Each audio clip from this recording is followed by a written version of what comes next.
ओम नमस्ते, ओम प्रणाम। हम देख रहे हैं एक भूमि में छोटा सा हरा पत्तियों का एक पौधा, उसमें पुष्प बैंगनी लगे हुए। काक जंघा नाम का ये आयुर्वेद है। काक माने कौवा, कौवा की जांघ नामक वनस्पति, जो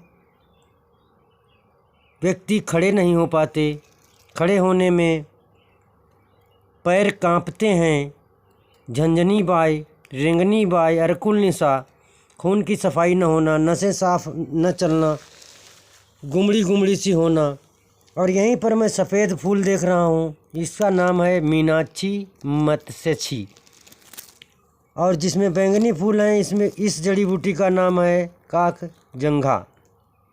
काक जंघा, बैंगनी फूल के गुच्छे, सफ़ेद फूल की मत्स्यछी, मीनाक्षी, मछली घास, कैल्शियम की सर्वोपरि टॉनिक।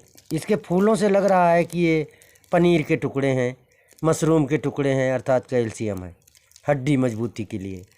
और काकजंघा साफ साफ दिख रही है कि कौवा की जैसी जांघ, फिल्टर, स्फूर्तिवान, दर्द रहित और मजबूत पकड़ बनाने वाली क्षमता, पुष्पों से, इसके डंठलों से भूमि प्रसारित। हम बहुत मात्रा में ऐसा अपने पैरों के नीचे, कदमों के नीचे, ऊसर बंजर भूमि पर, और ये बहुत सी आयुर्वेदें हैं। प्रमुख आज मैंने ये चयन किया है मत्स्यछी और काकजंघा को। हम ये 2 कदम भूमि में ये प्रसारण देख पा रहा हूँ। काकजंघा के नज़दीक में जा कर के इसका विश्लेषण करने में ये प्राप्ति पा रहा हूँ, पूरी दुनिया में जो आदमी हाथ पैरों से कमज़ोर हो गया हो, बोझा न उठा पाता हो, कमर कट पीड़ा बहुत ज़्यादा रहती हो, उर स्तंभ मजबूत न हो, छाती सीना तंदुरुस्त न हो, तो काकजंघा नाम की निद्रा, अनिद्रा रोग हो, खून खराब हो, फोड़ा फुंसी हो, खांसी जुकाम, बलगम, दमा, टीबी, काकजंघा नाम की आयुर्वेद ये ठीक करती है। अर्थात कौवा की जैसी जांघ, इसकी पत्ती में लकड़ी इतनी मजबूत कि टूटने से भी न टूटे। ऐसी अपरिमित ऊर्जा लिए हुए जड़ी बूटियाँ हमारे बीच में उपस्थित हैं। मत्स्यछी सफ़ेद फूल, काकजंघा बैंगनी फूल, ये टीबी, क्षय रोग, दमा, टीबी, श्वास, पुरानी से पुरानी खांसी, ये 2 घासें बराबर हम क्रमशः देखते जा रहे हैं। बैंगनी फूल काकजंघा, सफ़ेद फूल मत्स्यछी, मछेउछी घास, मछली की ऊर्जा देने वाला आयुर्वेद। और बैंगनी फूल का काकजंघा कौवा की जांघ जैसी मजबूती देने वाला, गिरे पड़े लुंज पुंज आदमी को उठा के खड़ा कर दे, कुत्ते का विष एक खुराक से निकल जाए, पूरे शरीर के विष प्रक्षालन हो जाए इन आयुर्वेदों से। काकजंघा, इसको रखने से इंसान को नींद आती है। इसका रस पीने से जो बिल्कुल न सो रहा हो, वो आदमी बढ़िया नींद में सोता है। पृथ्वी प्रसारित समस्त धरातल पर अरबों खरबों आयुर्वेद हैं। एक कदम में सैकड़ों हजारों हजार आयुर्वेद हैं। अतिशय जीवनदायी आयुर्वेद हैं। यदि हम इनका समुचित उपयोग करें, और ये बड़े बड़े पूंजीपति, प्रोडक्टर, फार्मा चलाने वाले, यदि हम आप मानवता के कदमों के नीचे की आयुर्वेद का विश्लेषण करें कि व्यक्ति जहाँ धरातल पर बैठता है, उसके बैठने के इर्द गिर्द कितनी संजीवनी, कितने अमृत तुल्य आयुर्वेदों का प्रसारण है। और उनका प्रयोग ग्रंथों में है, शास्त्रों में है, वेदों में है, उपनिषदों में है, निघंटुओं में है, संहिताओं में है, सूक्त, वेद सूक्त, ये बहुउपजित पदार्थ परमात्मा है। ये सत्य ईश्वर झलकता है। इनमें रस है, स्वाद है, प्रभाव है। हमारी मानवता कितनी जल्दी ठीक हो सकती है, कल्पना करने का विषय है। पर हया का विषय भी है कि ये करोड़पतियों ने हमारे पैर के नीचे, कदम के नीचे, ज़मीन में प्रसारित सर्वत्र पाई जाने वाली, पूरे ब्रह्मांड, पूरे धरातल के पटल पर आयुर्वेद है। उनकी बहुत सीधी साधे प्रयोग विधि है। जैसे इन घासों को लेके इनको उबाल के इनके पानी से स्नान करा देने मात्र से सारी बीमारियां ठीक होने लगती हैं स्वतः।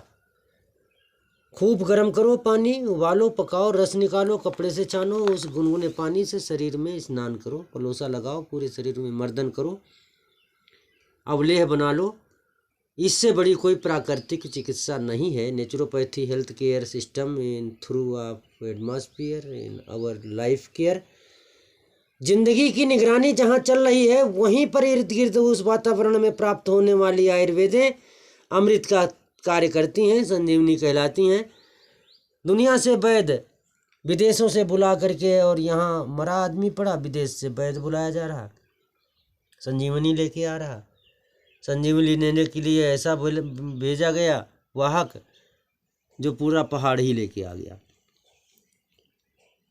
हमारे सनातन ऋषियों के उदाहरण वृतांत बहुत सराहनीय हैं और बहुत गुप्त रहस्यों से भरे हुए हैं। संजीवनी कितने प्रकार की होती हैं, कहाँ कहाँ हैं, कैसे कैसे फैली हैं।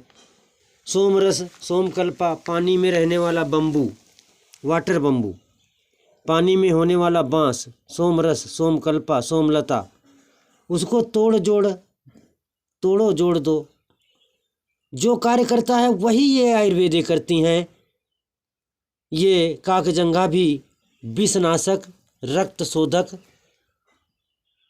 यदि जनमानस इन आयुर्वेदों का प्रयोग करे, मैं अनेक ऐसे आयुर्वेदिक टीकाकरण करता हूँ। पूरे विश्व के कोरोना के मरीज यदि केवल चित्रक का टीका लगाने लग जाएं, तो मैं समझता हूँ पूरे विश्व के कोरोना के मरीज 24 घंटे में कोरोना मरीज ठीक होना है। 24 घंटे धागा हाथ पर भुजा पर बांध दिया जाता है, 24 घंटे में सभी ठंडे कीटाणु भस्म हो जाते हैं, शरीर उष्ण और संचालित हो जाता है इन आयुर्वेदों के प्रयोग करने से। सभी हर्बल एक जैसे मिले जुले भी प्रभाव देते हैं। कोई रासायनिक हैं, बल्यकारक हैं, शूलहर हैं, शोथहर हैं, पाचक हैं, रेचक हैं, शोधक हैं। तो ये चना का स्वाद देने वाला आयुर्वेद है। इसको चनसुर भी कहते हैं।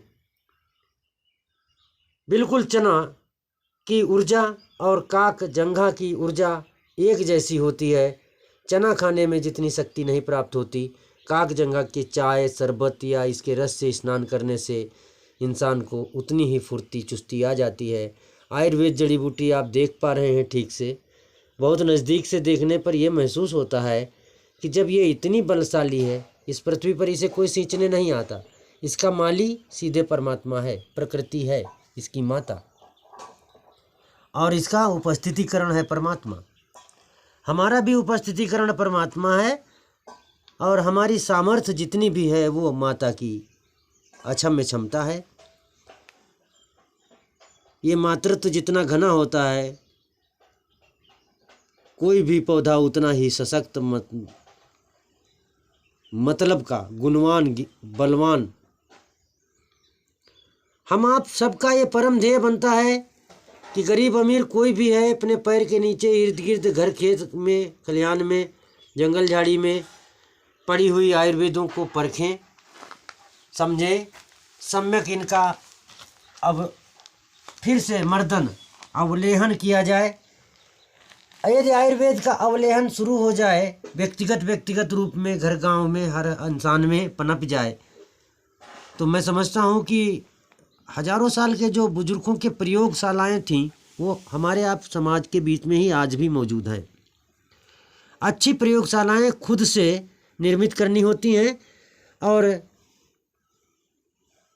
फिर विश्वसनीय स्तर पर जो प्राप्त हो जाएं उनसे भी संतुष्टि मिल जाती है।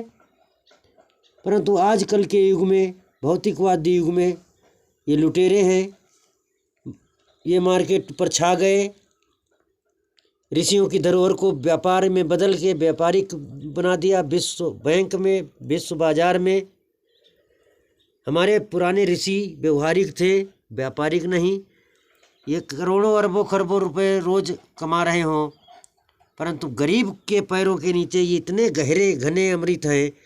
क्या इसका ये ट्रेनर कोई विश्व में है जो आयुर्वेद जड़ी बूटी का आपको प्रसारण दे? अगर प्रसारण आपके पैर के नीचे का नहीं दे पा रहा है तो वो देश हित में नहीं, विश्व के मानव के समुदाय के हित में नहीं, केवल अपने मतलब के हित में है। और वो तो पूरी दुनिया करी रही है। आयुर्वेद विश्व की धरोहर है और आयुर्वेद पर समष्टि का अधिकार है। समष्टि का साबूत प्रमाण ये आयुर्वेद ही है। कोई उम्र का व्यक्ति हो, हर कोई उम्र को इसको पाए, लगाए, खाए, निरोग हो जाए। किसी उम्र के व्यक्ति को आयुर्वेद कराया जा सकता है और कोई साइड इफ़ेक्ट नहीं होता। पूरे जीवन पढ़ाई करो फिर भी पढ़ाई पूरी नहीं होती। ये ऐसी विद्या है जो कई जन्मों के उम्रें कम हो गई, कई युगों की उम्र कम हो गई, पर ये आयुर्वेद आज भी है और पहले भी था और अनादि अनादि तक ये रहना है। हम आप जागे, अपने पैर के नीचे का अमृत देखें। ये अमृतगिरी है, पूरा ब्रह्मांड ये ग्लोबल है अमृतगिरी। और ग्लोबल टीचर हमारे हैं, ग्लोबल टीचर जो हैं वो हैं अमृत गुरु। तो अमृत गुरु ग्लोबल की हमारी अक्षांश देशांतर रेखाएं जो भू प्रसारित अंतरिक्ष प्रसारित हैं, जिस पर गूगल सैटेलाइट और सोशल मीडिया का सब कारोबार है, वो इस हर्बल से संचालित है। अगर हर्बल न हो दुनिया में तो ये सर्वर न होगा। तो हर्बल को आप परखें, आपका सर्वर अपने आप करेक्ट हो जाएगा। हम आजकल के युग में सोशल मीडिया के माध्यम से ये निवेदन कहते हैं कि मैं बहुत सारे हजारों अनुभव शेयर करता हूँ। ये काकजंघा नाम की आयुर्वेद सबसे बड़ी ताकतवर दुनिया की दवा है। मत्स्यची नाम की आयुर्वेद ये सबसे खून साफ करने की 1 नंबर की आयुर्वेद है और फेफड़ों को बलशाली बनाने की। और सिर्फ खाइए नहीं, इन सबको उबालो, गुनगुने पानी से शरीर पर रगड़ो, स्नान करो, आप निहाल हो जाएंगे। आँखों की रोशनी बढ़ेगी, झुर्रियाँ ख़त्म होंगी, खून साफ होगा, कमजोरी ख़त्म होगी, गैस आदि नहीं होगा। यानी अनेकों अनेक लाभ ये हमारा हर्बल देता है, क्योंकि शुद्ध ऑक्सीजन है, शुद्ध प्रोटीन्स हैं, शुद्ध विटामिन्स हैं, मिनरल्स हैं। वैज्ञानिक लैबों में ये धरोहर है, गॉड थिंग्स, ईश्वरीय संपदा। समष्टि का अधिकार है इस पर, हम आप सब इसके अधिकारी हैं।